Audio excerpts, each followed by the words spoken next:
In the clear, bright rooms of the Xerian royal palace, where twin suns cast green shadows through amazing shapes made of living coral, Queen Zalara had become the most scary mother in all the known galaxy. 4 babysitters in 60 days, each one running away in fear from her daughter's strange anger. The air buzzed with the whispers of servants, their glowing skin lighting up with gossip about the wild Princess Kira.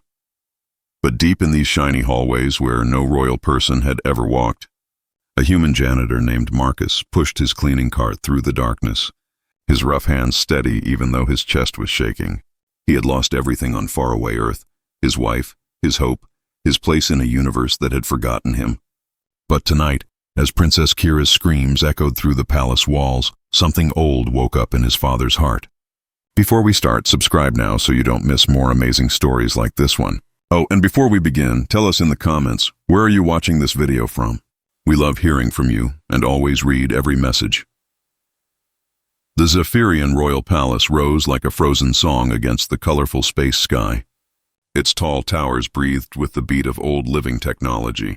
Each wall pulsed with lines of silver light, and the floors beneath sang softly with the footsteps of those special enough to walk on them. In the grand playroom, where computer gardens bloomed in impossible colors, Princess Kira sat alone in the mess of another lesson. "Your Highness, please just hold the learning tablet correctly," begged Nurse Yvonne, her forearm shaking as she held out the learning device toward the 7-year-old child. Princess Kira's eyes, like 2 purple galaxies of fire, blazed with frustration. Her small fists squeezed tight as the alien writing on the tablet wobbled and disappeared before her eyes. "I can't!" she screamed, her voice making the crystal walls shake. "The letters won't stay still. They keep moving." Queen Zalara appeared in the doorway, her tall body dressed in robes that moved like liquid starlight.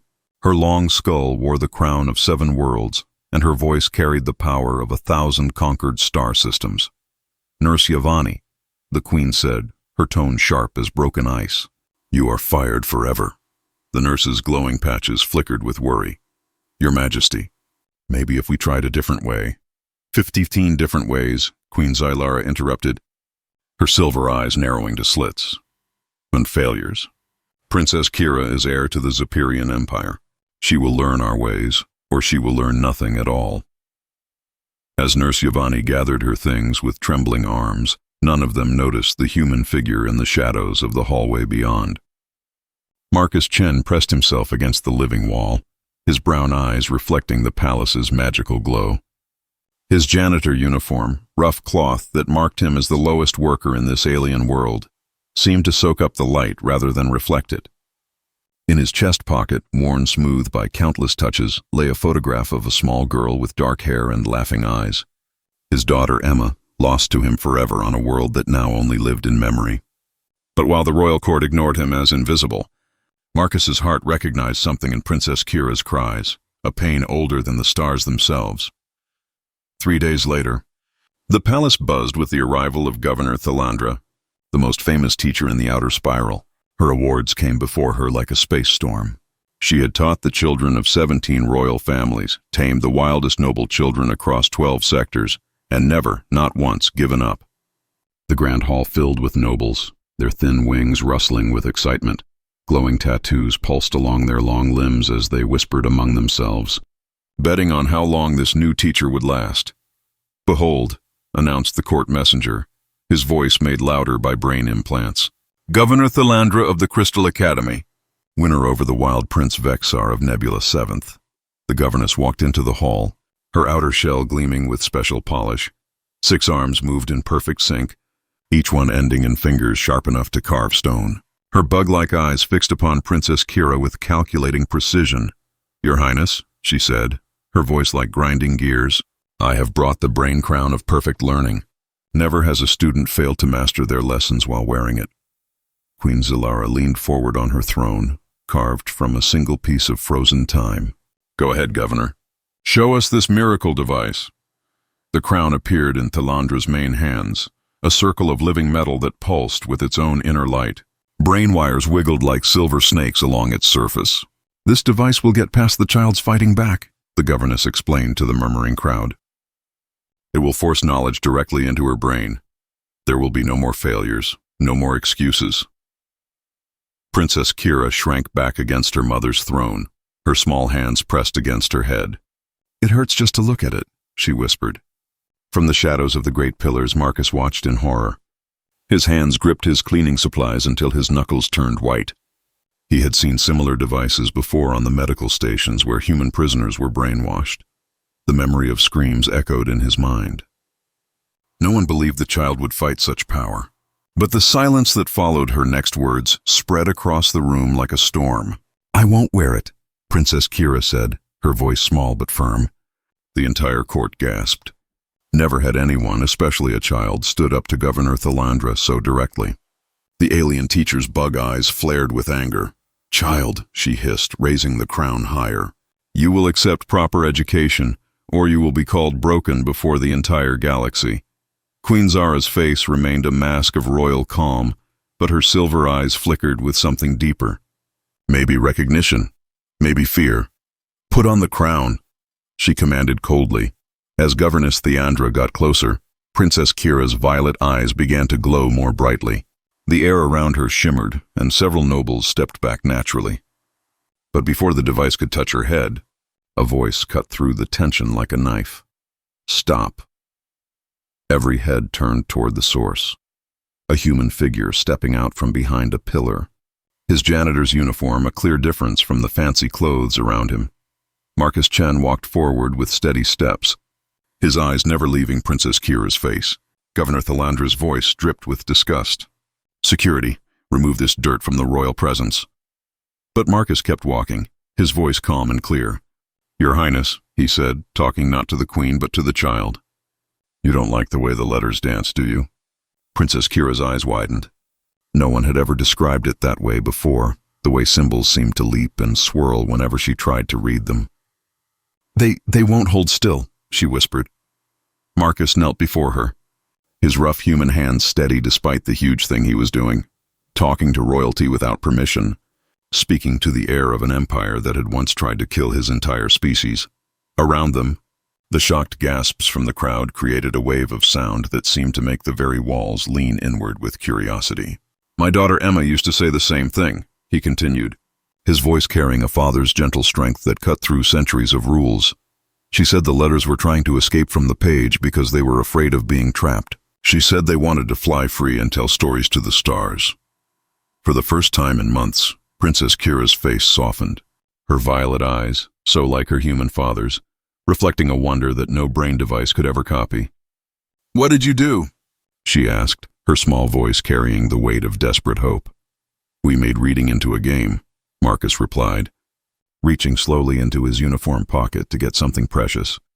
A small hand-carved wooden toy, a butterfly that Emma had made in her last art class. "We chased the letters down and convinced them to stay still by showing them how beautiful stories could be when they worked together. We told them they were brave explorers, not prisoners." The wooden butterfly caught the light from the hall's glowing panels. Its simple human work a clear difference from the high-tech wonder around them. Yet, as Princess Kira reached out to touch it, her fingers glowing with that strange inherited power, the toy seemed to come alive, its carved wings fluttering ever so slightly in her palm.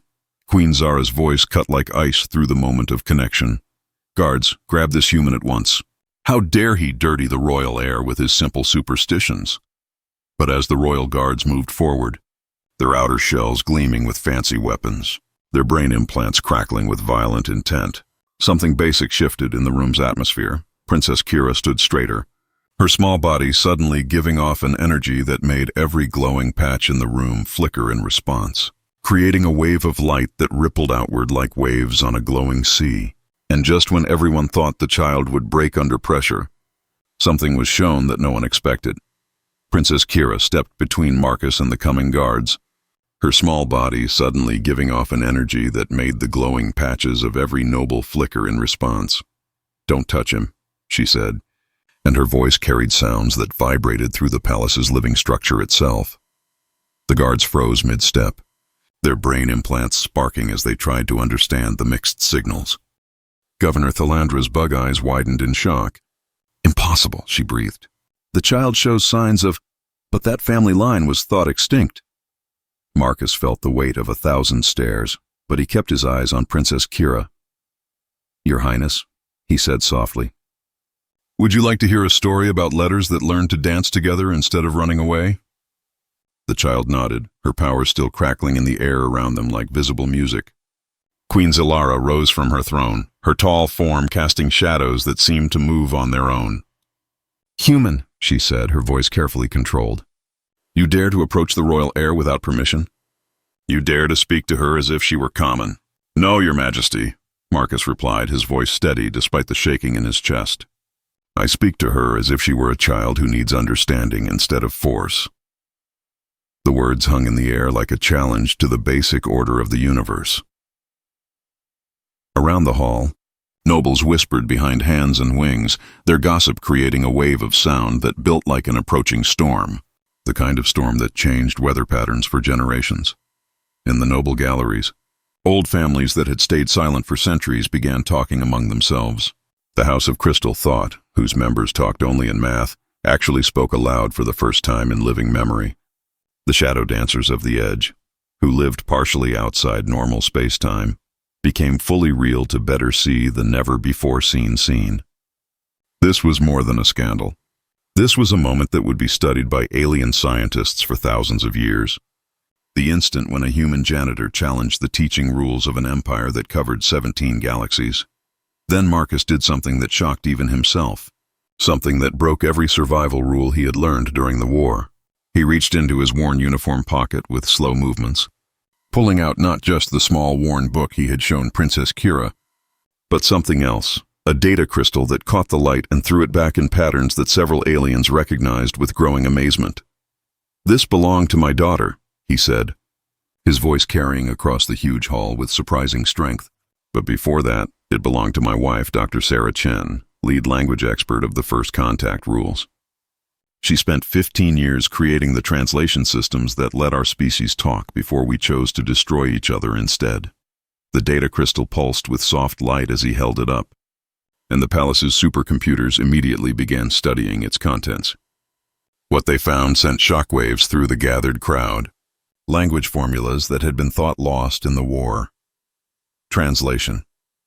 Rules that could bridge not just language but the basic thinking differences between species. The book itself, those yellow pages that had seemed so simple moments before, began to show its true nature. The human letters weren't just symbols. They were filled with special encoding that could adapt to any reader's brain structure. Sarah Chen had spent her life's work creating books that could teach any mind, no matter how alien, to find the beauty in learning. "She taught me that every story has the power to change a life," Marcus continued, his voice growing stronger as he spoke his wife's words. "But more than that, she taught me that every mind learns differently, and that difference is not a flaw to be fixed. It's a gift to be celebrated." As Princess Kira reached for the book with shaking fingers, her own power responding to the special encoding in its pages, something never before seen began to happen. The alien writing that had hurt her for months didn't just become clear. It began to change, becoming something that belonged to neither human nor Zephyrian brain, but to both. The letters danced across the pages, but now their movement was graceful, purposeful, like a dance show rather than crazy flight. And as they danced, they began to sing, literally sing with sounds that made the entire palace vibrate in harmony. It wasn't just knowledge, it was legacy, and suddenly silence fell across the crowd. As Princess Kira opened the old book, something amazing happened. The human letters, simple by Zahirian standards, began to glow with the same violet light that came from her eyes. But more than that, the letters themselves started to change, becoming something that connected two worlds. "I can read it," she whispered, wonder filling her voice. "The letters, they're not afraid anymore." Queen Zilara stepped down from her throne, her silver eyes fixed not on the book but on Marcus himself. When she spoke, her voice carried a note that hadn't been heard in the palace for 7 years. "Uncertainty. Human," she said slowly. "What is your full name?" Marcus straightened, meeting her alien stare with quiet strength. "Marcus Chen, formerly of the Earth Peace Group, former language specialist for the First Contact rules, former father." The gasps that rippled through the crowd were like the sound of breaking crystal. Every noble, every guard, every servant suddenly understood what they were seeing. The Earth Peace Group had been broken up after the Terran-Zeperian War. Its members scattered across the galaxy, but before the war, they had been the finest language minds in human space. Governor Thalandra's bug eyes clicked as they refocused. You're one of the creators of the Universal Translation System. Your research on thinking and language connection was legendary before my world burned. Marcus finished quietly. Yes. Princess Kira looked up from the glowing book, her violet eyes wide with new understanding. You lost a daughter. 2. The simple words struck the hall like a thunderbolt. Queen Xylara's calm mask finally cracked, showing the sadness she had hidden for 7 years. Since the day Princess Kira's father, the human ambassador who had won her heart, had died in the war that had torn 2 species apart. You knew, the queen whispered.